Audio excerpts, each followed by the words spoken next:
Siren head versus robot Godzilla. Raj काफी सालों बाद इंडिया वापस लौटा था। उसके बाप दादाओं ने उसके नाम काफी सारी प्रॉपर्टी छोड़ रखी थी। बस उसी को देखने और उन्हें बेचने वो इंडिया लौटा था। बाकी सब प्रॉपर्टी तो ठीक थी, पर एक हवेली ऐसी थी जो काफी पुरानी थी और अब खंडहर बन चुकी थी, क्योंकि लोगों का ये मानना था कि वहां कोई भयानक सा राक्षस रहता है। जो भी उस हवेली के पास जाता वो कभी जिंदा वापस नहीं लौटता। राज इस बात को ठिकाने लगाने के लिए ही वापस लौटा था। जरूर ये किसी की साजिश है जो मेरी हवेली को बिकने नहीं देना चाहता, वरना ऐसी बातों पर विश्वास करना मेरे लिए तो नामुमकिन है। मैं कल ही जाकर उस हवेली को देख आऊंगा। देखता हूँ कौन सा राक्षस है जो मुझे उसे बेचने से रोकेगा। सर, आप उस हवेली को छोड़ दीजिए, उससे ज्यादा कीमती आपकी जान है। फालतू उस चक्कर में कहीं आप अपनी जान से हाथ धो ना बैठो। मैं ऐसे किसी भी अफवाह को सुनकर अपनी प्रॉपर्टी को नहीं छोड़ सकता, और वैसे भी सुना है कि लोगों ने वहां अपनी जानें गंवाई है, इसलिए इसका पता करना बेहद जरूरी है। और चिंता की कोई बात नहीं, अगर राक्षस हुआ भी तो मैं उससे निपट लूंगा। इस तरह अपने मैनेजर की बात को अनसुनाकर राज ने हवेली जाकर छानबीन करने की ठान ली, और दूसरे ही दिन अपनी बड़ी सी गाड़ी को लेकर हवेली की ओर निकल पड़ा। राक्षस के डर से हवेली के आसपास के घर भी खाली पड़े थे, इसलिए हवेली अब एक सुनसान इलाके में ही थी। वहां आसपास ना कोई रहता था, ना कोई आता जाता था। आसपास के इलाके को देखते हुए राज आखिरकार अपने उस पुरानी हवेली पहुंच ही गया। सच में कभी गांव की शान रहने वाली हवेली आज खंडहर बन चुकी थी। हवेली की ऐसी हालत देखकर राज को बेहद बुरा लगा। एक पल के लिए वो हिचकिचाया भी, लेकिन हिम्मत करके उसने अपनी उस हवेली का बड़ा सा लोहे का गेट खोल दिया। भरे सन्नाटे में उस गेट की भयानक आवाज सुनकर राज भी सहम गया, और तभी हवेली के अंदर से भी कुछ आवाजें आने लगी, जिसे सुनकर राज और चौकन्ना हो गया। बाप रे, क्या भयानक आवाज है इसकी। इसे सुनकर तो कोई भी मर जाए। राक्षस की तो जरूरत ही नहीं पड़ेगी। वैसे अंदर से आवाज किसकी थी?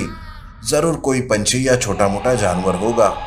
अंदर चलकर देखता हूँ, पता तो चले कौन सा राक्षस बैठा है मेरी हवेली में। राज हवेली की ओर बढ़ने लगा। उस लोहे के गेट से लेकर हवेली तक बड़ा सा बगीचा था, जिसमें जंगली पेड़ पौधे उग चुके थे। राज सावधानी से उस बगीचे को पार करता हुआ वो हवेली के मेन दरवाजे तक पहुंचा। जैसे चाबी निकालकर वो उन दरवाजे पर लगे बड़े से ताले को खोलने वाला था कि उसके हाथ से चाबी नीचे गिर पड़ी, और तभी अचानक एक बड़े से लोहे की कुल्हाड़ी का वार उस पर हुआ। लेकिन जमीन पर गिरी हुई चाबी को उठाने के लिए वो नीचे झुका था, इसलिए वो उस वार से बच गया। लेकिन अचानक हुए उस हमले से राज भी डर गया, और ये वो देखने लगा। तभी उसकी नजर हवेली के दाहिने ओर खड़े भयानक से सायरन हेड पर पड़ी, जो हाथ में कुल्हाड़ी लिए राज को मारने पर तुला था। उसे देख राज के पसीने ही छूट गए। ओह माय गॉड, ये तो एक सायरन हेड है। इसके बारे में मैंने तो सिर्फ किताबें और कहानियों में ही पढ़ा है। आज पहली बार इसे देख रहा हूँ।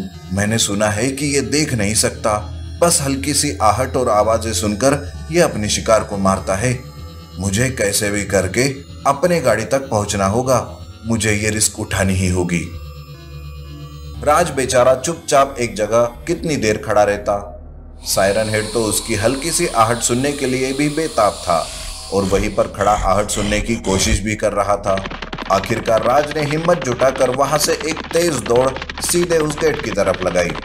उसके कदमों की आहट सुनते ही सायरन हेड ने उस पर लगातार हमला करना शुरू कर दिया। लेकिन राज हमलों को चकमा देकर जैसे तैसे गाड़ी तक पहुंच ही गया, और उसने गाड़ी की डिक्की खोलकर एक बड़ा सा बक्सा बाहर निकाला।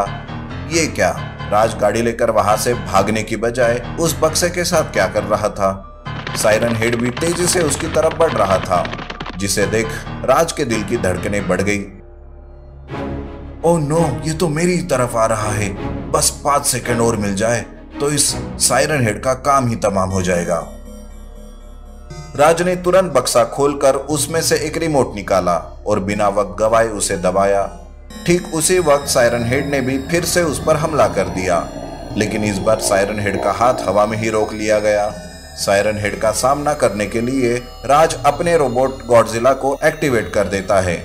जी हाँ, बक्से में रोबोट गॉडजिला था, जो रिमोट का एक बटन दबाते ही अपने विशाल रूप में आ चुका था और पूरी तरह से एक्टिवेट हो गया था। राज अब उन दो महाशक्तियों से कुछ दूरी पर जाकर खड़ा हो गया और दोनों की लड़ाई देखने लगा। मुझे रोबोट गॉडजिला को पहले ही एक्टिवेट कर देना चाहिए था। आज अगर थोड़ी सी भी देरी हो जाती तो मेरी जिंदगी का आखिरी दिन होता। सायरन हेड और रोबोट गॉडजिला में घमासान युद्ध छिड़ गया। दोनों एक दूसरे को काफी देर तक टक्कर देते रहे। अचानक सायरन हेड ने एक ऐसी भयानक आवाज निकाली जिससे राज भी आहत हो गया। इससे पहले कि वो बेहोश होकर गिर पड़े, उसने अपने कान बंद कर लिए और अपने जेब में पड़े ईयरबड्स को अपनी कानों में डालकर उन्हें अच्छी तरह से बंद कर दिया।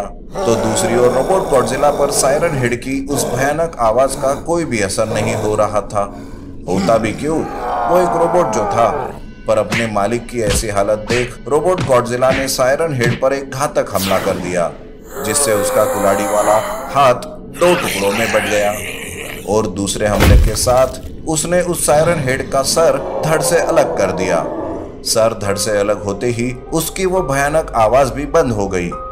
उसका शरीर काफी देर तक जमीन पर तड़पता रहा और आखिरकार पूरी तरह से शांत हो गया। रोबोट गॉडजिला ने सायरन हेड से उस हवेली को छुटकारा दिला दिया था। रोबोट गॉडजिला को अपने साथ लाने का मेरा डिसीजन एकदम सही निकला। आज उसकी वजह से मेरी जान भी बच गई और इस भयानक राक्षस का अंत भी हो गया। अब मेरे और मेरे प्रॉपर्टी के बीच कोई नहीं आ सकता। राज ने रोबोट गॉडजिला की मदद से सायरन हेड को जमीन के नीचे दफना दिया और फिर अपने रोबोट को फिर से डीएक्टिवेट कर उसके छोटे रूप को उस बक्से में बंद कर दिया और फिर से सुरक्षित अपने गाड़ी के डिक्की में रख दिया, ताकि रोबोट गॉडजिला के बारे में किसी और को पता ना चल पाए। Hulk buster robot versus JCB beast robot. गांव में अचानक एक घर को आग लग जाती है। तब आग में फंसे लोगों को एक जेसीबी रोबोट बचाता है।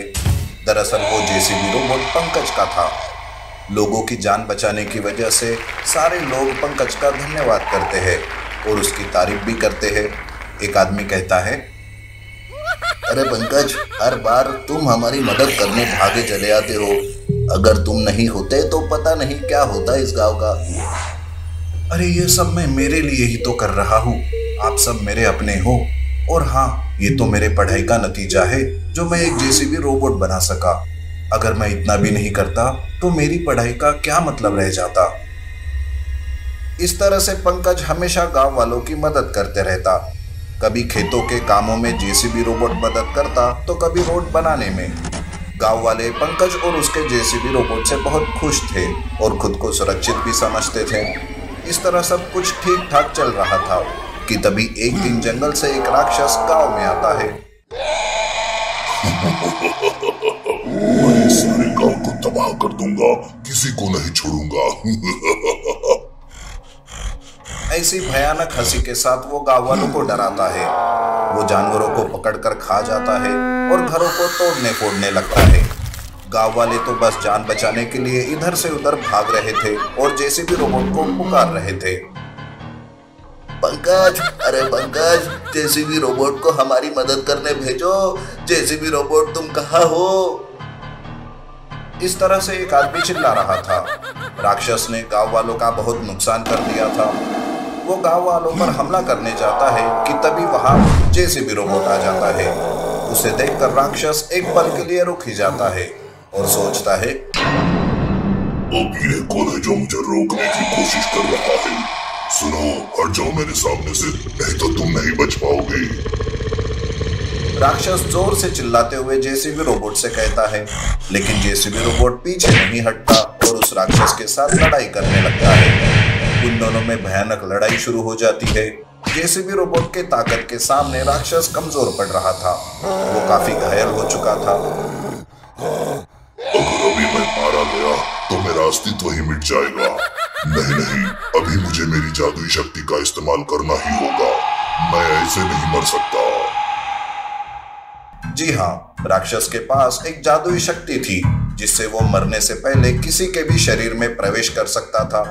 बस इसी शक्ति का इस्तेमाल करके उस राक्षस की आत्मा उसी जेसीबी रोबोट में प्रवेश कर जाती है। तब अचानक से जेसीबी रोबोट रुक सा जाता है और उसके बाद वो अजीब सी हरकतें करने लगता है और राक्षस का बिना आत्मा का शरीर नीचे गिर जाता है। गांव वालों को लगता है कि राक्षस मारा गया और वो खुशी से नाचने लगते हैं। सब खुशी से झूम रहे थे। पंकज अपने जेसीबी रोबोट को देख रहा था। उसका आकार अचानक से बढ़ रहा था। तब वो कहता है, नहीं नहीं, वो राक्षस मरा नहीं, खतरा अभी भी वैसे ही है। लगता है कुछ तो अनहोनी होने वाली है। पंकज अपने जेसीबी रोबोट को देखता ही रहता है। उसे जेसीबी रोबोट पर शक आने लगता है। तभी जेसीबी रोबोट राक्षस की वजह से विशालकाय बन जाता है। अब वो साधारण जेसीबी रोबोट नहीं बल्कि एक राक्षस जेसीबी रोबोट बन गया था। उसका ये रूप देखकर गांव वाले भी डर जाते हैं। तभी रोबोट से आवाज आती है, अरे मैं अमर हूँ अमर, मैं ऐसे नहीं मर सकता। और अब तो मैं और भी ज्यादा ताकतवर बन गया हूँ। राक्षस वहां से शहर की तरफ निकल जाता है। ऐसे राक्षस जेसीबी रोबोट को देखकर शहर में भी हड़बड़ी मच जाती है। चारों तरफ बस हाहाकार मच जाता है। इधर पंकज भी उसे रोकने में असमर्थ था। वो सोचता है, अब तो इस राक्षस को रोक पाना मेरे बस में नहीं है। अब तो बस इसे कोई चमत्कार ही रोक सकता है। इस तरह से पंकज ने भी हार मान ली थी, जबकि वो उसी का रोबोट था। वो राक्षस जेसीबी रोबोट शहर में तबाही मचाने लगता है। पुलिसकर्मी भी उसे रोकने के लिए उस पर बार बार गोलियां बरसा रहे थे, पर इस वजह से राक्षस जेसीबी रोबोट और भी गुस्से से पागल हो जा रहा था। वो रुकने का नाम ही नहीं ले रहा था। तभी अचानक से आसमान से लोहे की चीजें राक्षस जेसीबी रोबोट को घेर लेती है और उसे उसमें बंद कर लेती है। वो राक्षस जेसीबी रोबोट उस घेरे से बाहर ही नहीं आ पा रहा था। तब वो रोबोट जमीन के अंदर से दूसरी जगह पर छेद करके बाहर आ जाता है और उसके सामने आता है एक हल्क बस्टर रोबोट। तब राक्षस जेसीबी रोबोट कहता है, अब तू कौन है जो मुझे रोकने चला आया? लेकिन अब तू आ ही गया है, बच के जा नहीं पाएगा। इस तरह से हल्क बस्टर और राक्षस जेसीबी रोबोट के बीच लड़ाई शुरू हो जाती है। दोनों भी एक दूसरे को बराबर की टक्कर देते हैं। इसी बीच हल्क बस्टर रोबोट को पता चल जाता है कि जेसीबी के अंदर राक्षस की आत्मा है। तब वो अपनी सारी पावर से पहले जेसीबी रोबोट के हर पार्ट्स को अलग करते जाता है। और हाँ, इसी तरह से जेसीबी रोबोट के टुकड़े टुकड़े हो जाते हैं और राक्षस की आत्मा उन टुकड़ों में बट जाती है, जिस वजह से वो कुछ नहीं कर पाता। उसके बाद हल्क बस्टर रोबोट सारे जेसीबी रोबोट के टुकड़ों को अपने साथ अपनी दुनिया ले जाता है और वहीं पर उसे नष्ट कर देता है। और इस तरह से राक्षस जेसीबी रोबोट का अंत हो जाता है।